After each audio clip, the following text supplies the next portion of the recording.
Miren, amigos, voy a ser muy claro con esto. No me voy a ir con muchos rodeos. Marino Zapete, Altagracia Salazar, Edith Febles y María Cela Álvarez crearon una noticia. Y una noticia que ahora mismo está en casi todos los titulares de los periódicos dominicanos, en detrimento quizás de otras noticias que son mucho más importantes para el pueblo dominicano. Ellos crearon esta noticia. ¿Cuál noticia? Que van a demandar a un grupo de periodistas porque ellos se sienten difamados. ¿Por qué? Por un tema, señores, que ya prácticamente la gente ni se acordaba de eso. Pero ellos las traen a colación. ¿Y en qué momento? ¿En qué momento traen eso? El tema de USAID. Repito, ya casi nadie se acordaba de eso. Ellos que no demandaron en su momento, qué casualidad, ¿no? Que vengan y demanden ahora. Ahora, en momentos donde la población, donde la opinión pública lo que necesita saber es por qué la Procuraduría General de la República no ha entrevistado al señor Antonio Espaillat, hombre clave en una de las tragedias más lamentables de los últimos años en la República Dominicana, que no solamente ha conmocionado a la República Dominicana, sino yo diría a medio mundo, que ha puesto nervioso incluso a dueños de establecimientos en otros países que están mirando hacia sus techos. Y aquí nos damos el lujo de que el señor Antonio Espaillat, a un mes y pico ya de la tragedia, se pueda dar el lujo de decir: a mí nadie me ha llamado de la Procuraduría para interrogarme. Yo dejé claro de que yo no tengo responsabilidad en eso, de que yo soy el primero que quiero saber qué pasó allí. Señores, una noticia como esta demanda de este grupo de periodistas, eso es lo que busca, desviar la atención de la opinión pública. Y nosotros tenemos que estar claros en eso, ¿eh? Porque esta demanda no tiene ningún asidero. Esa demanda no va a prosperar en un juzgado. Ellos lo sabían, además. Por eso no demandaron aquella vez. Que, repito, era el momento para demandar. Pero no lo hicieron, porque ellos lo sabían. Era una pérdida de tiempo. Ahora no, lo hacen ahora. Ahora, cuando vemos claras señales del partido de gobierno que quiere ocupar titulares en los periódicos de la República Dominicana para opacar al tema de Jet Set. ¿Y cómo lo está haciendo el partido de gobierno? Bueno, ahí ustedes tienen. El presidente de la República mandó una ley mordaza, año 2025, para regular la libertad de expresión. Todo eso para desviar la atención de la opinión pública hacia el caso del Jet Set. Pero no solamente eso, también el tema de invitar al expresidente Leonel Fernández, al expresidente Danilo Medina, al Palacio Nacional para que tenga una reunión con él para buscar una solución al tema haitiano. Él sabía muy bien las respuestas que le iban a dar los expresidentes, pero todo eso era para hacer tiempo y para seguir ocupando titulares en los periódicos. Pero no solamente eso. Tenemos como el senador de la provincia de Altagracia manda un proyecto de ley para controlar, para censurar los discursos de soberanía nacional, que mucha gente se ve obligado pues a hablar duro, a decir qué es lo que pasa. O sea, estamos perdiendo, nos vamos a levantar un día en la mañana y nos vamos a dar cuenta de que somos una minoría en nuestro territorio. El señor Cholitín, así le llaman a este senador de la Altagracia, pues manda un proyecto de ley al vapor, totalmente al vapor, y sospechoso que, porque él sabe de leyes, ¿para qué? Para escandalizar a la opinión pública y seguir desviando la atención. Ya le dio para atrás eso. Pero en lo que eso pasó, mucha gente pues estaba entretenida leyendo esos titulares. Entonces, señores, vamos a analizar el señor Marino Zapete, recuerden ustedes año 2019, y esto lo voy a decir para que vean lo que yo mismo no vi aquella vez. Y entiendo por qué no lo vi, y entiendo por qué usted no lo vio tampoco. En el año 2019, Marino Zapete estaba pues bajo un ataque del partido de gobierno de ese entonces, el PLD. Un ataque, ¿por qué? Bueno, porque Marino Zapete era una voz eh, disidente, una voz crítica hacia el poder, una voz que estaba denunciando todos los actos de corrupción que se hacían allí. Y el poder presionó al dueño del canal donde Marino Zapete hacía su programa para que lo sacara de allí, después de que Marino Zapete había denunciado de que una compañía fue beneficiada de un contrato de más de 1.000 millones de pesos sin hacer licitación.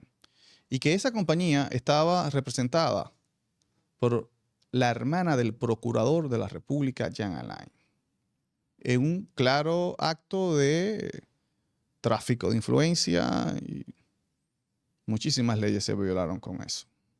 Él denunció eso, Marino Zapete. Luego de eso, su programa lo sacaron del aire. En ese momento todos estábamos con Marino Zapete. Ahora, viéndolo ahora desde este punto, nosotros no nos dimos cuenta en ese momento, pero cuando Marino Zapete anuncia el atropello que había sido objeto en su último programa en el canal 45, cuando dijo, mira, el dueño de este canal tiene una relación con esta gente y me dijo que me fuera. Bien. Él empezó un media tour por los otros programas de televisión. Y recuerdo que uno de los primeros programas de televisión que él eligió para contar, ¿no?, este atropello fue el programa de Uchi Lora. Y allí, en ese programa de Uchi Lora, Marino Zapete no estaba solo. Marino Zapete estaba con su abogado.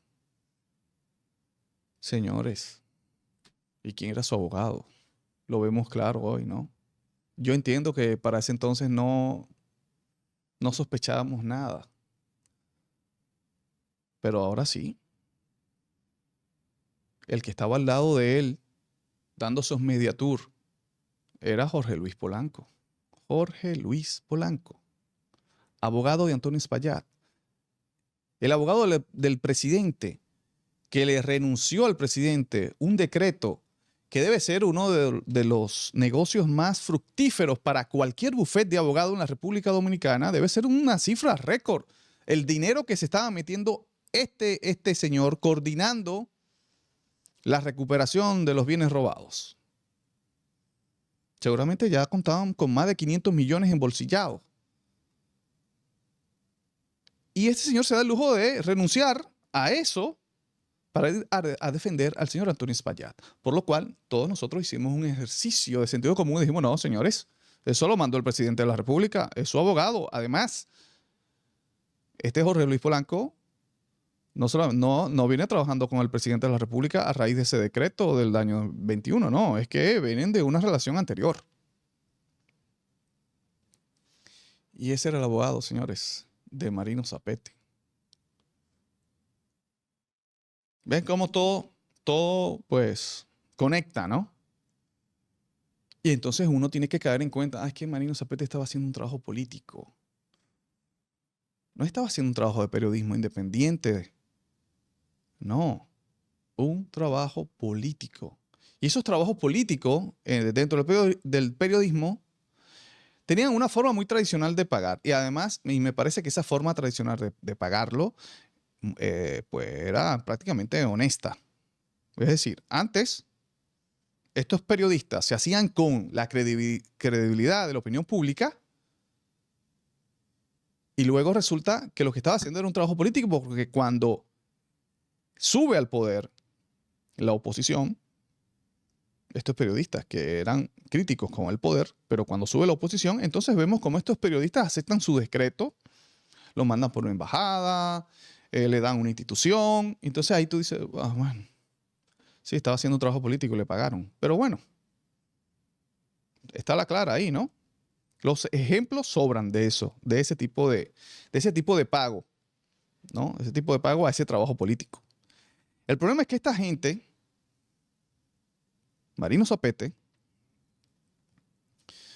pues, y no solamente Marino Zapete, vamos, porque él tomó una decisión un poco, ¿verdad?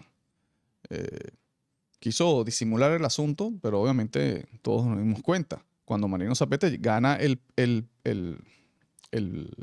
PRM, inmediatamente ustedes recuerdan que el PRM empezó a meter la pata de una vez, ¿no? Y Marino Zapete dijo, espérate, déjame, ese señor se inventó un asunto ahí, que la comunicación ya no estaba llegando al público, que los culpables éramos nosotros. Y que por nosotros, la audiencia que prestaba atención a otro tipo de comunicación, él iba a dejar eso. Y se retiró. Evidentemente, el hombre, y lo entendemos ahora, se retiró, no fue por eso, sino para no quedar él con la obligación frente a las cámaras de estar defendiendo lo indefendible y estar defendiendo lo que él mismo criticó.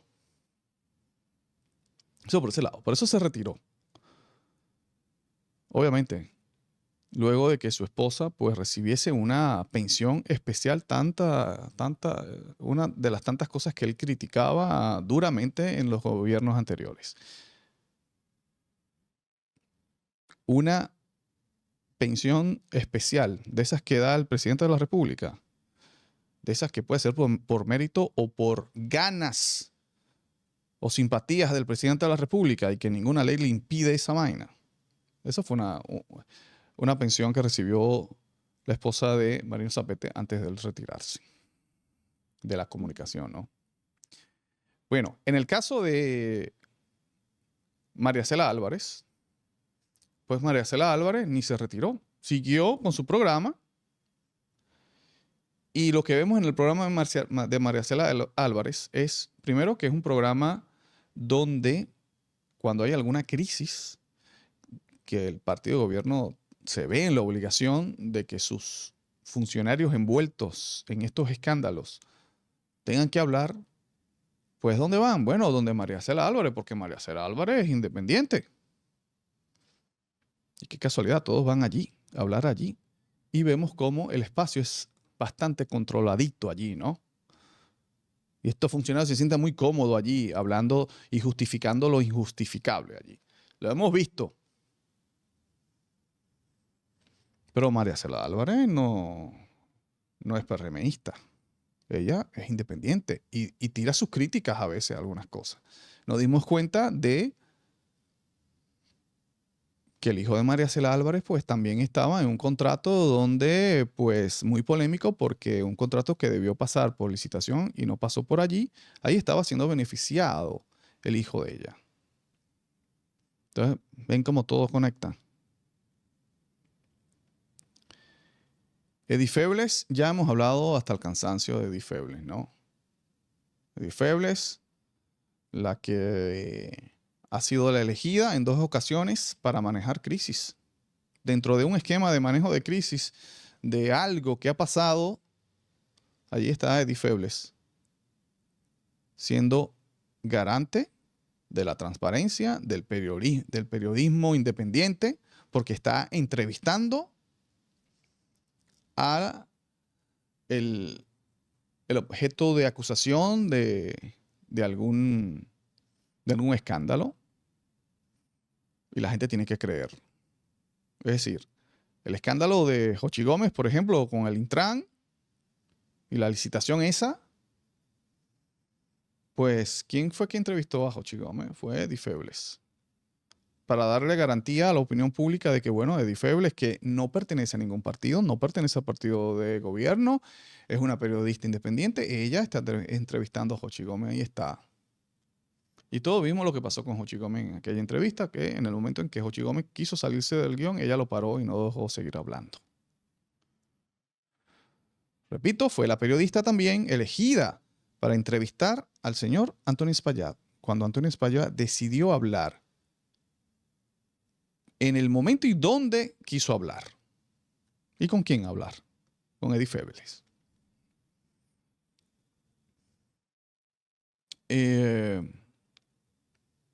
Aparte de que ya yo he dicho que Eddie Febles fue una de los extras, actores, en la película que hicieron del presidente de la República. Recuerden, esa película de presidente en tiempos de crisis.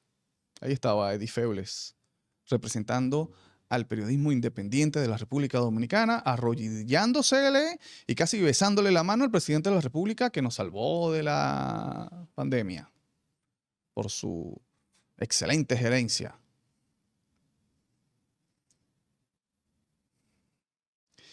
Altagracia Salazar, imagínense ustedes.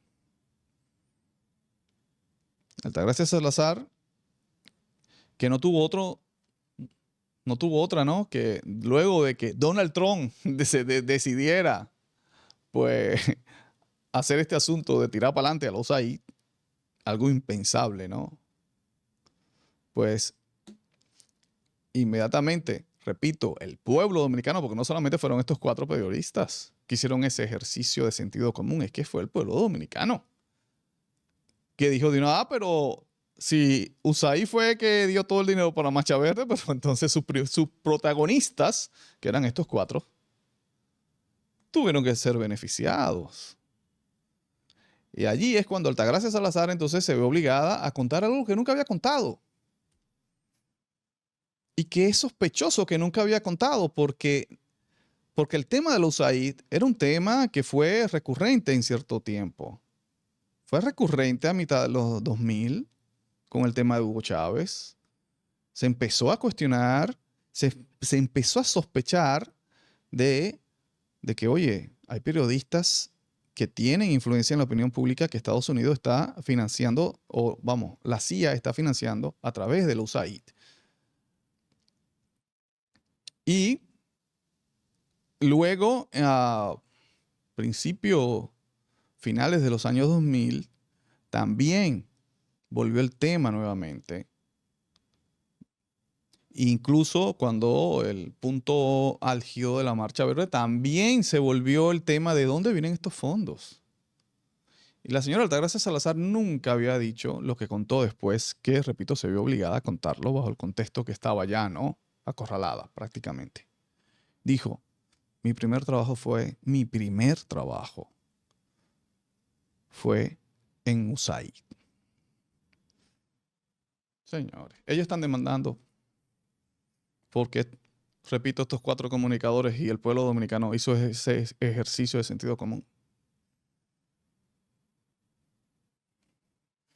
Pero claro, eso es para opacar, repito, y por eso no pueden dejarse engañar, para opacar el tema del jet set. Señores, en Argentina, hace años, pasó algo similar, y donde murieron unas 194 personas. Aquí van contadas como 236. Porque después, lamentablemente, han empezado a morir las personas que quedaron con lesiones graves. Pero en Argentina, y también fue un centro de diversión, una discoteca, pasó algo similar. Señores, pero en Argentina se hizo un juicio político. Se destituyó al gobernador. Señores, aquí en la República Dominicana, aun cuando es una tragedia que supera en número, ni siquiera la procuradora ha podido citar a este señor. Es que es algo indignante y da una impotencia terrible esto, señores. Da una impotencia terrible el que esto esté pasando. Porque, además, el caso de las 236 víctimas del jet set, que enluta al país entero, pero es que también una de las víctimas enlutó, señores, prácticamente uno puede decir que enlutó al continente americano, pero yo he visto reseñas de, de Europa hablando de Ruby Pérez, ¿no? Yo he visto reseñas hablando de eso. Entonces, esa pérdida de Ruby Pérez es la que conecta, trasciende la República Dominicana, porque Ruby Pérez con su arte se dio a conocer, la gente lo veía en los conciertos, lo veía en la televisión y se crea un vínculo. Aparte de la calidad humana de Ruby Pérez, ¿no? Aparte de su gran voz y su extremo talento artístico. Es la calidad humana que tenía Ruby Pérez. Y eso crea un vínculo, aun cuando tú nunca hayas, pues, tratado con él personalmente. Entonces, a pesar de eso, este gobierno se da el lujo de eso. Ese señor no ha sido entrevistado. Y yo conversaba, yo decía que el Ministerio Público se delata cuando, luego de más de 10 días de la tragedia, que la gente ya empezó a cuestionar eso, ¿no? Pero ¿y por qué es que el señor no lo entrevistan? ¿Y por qué es que Jenny no quiere hablar con él? Y empezó esa presión mediática y el Ministerio Público pues lanza aquella noticia de que congelamos las cuentas de Antonio Espaillat para proteger a los afectados.